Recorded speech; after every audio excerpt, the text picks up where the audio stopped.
Farming is changing, and artificial intelligence is leading that change.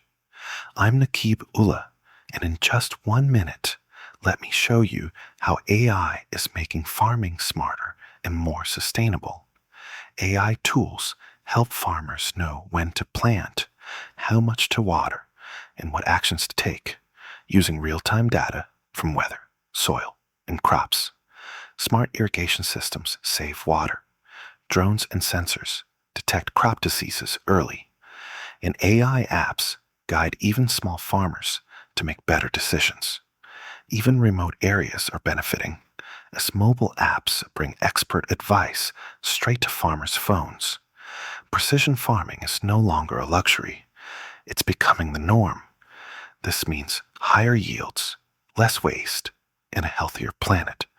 AI isn't replacing farmers. It's empowering them. I believe AI is the future of sustainable farming. Thanks for watching.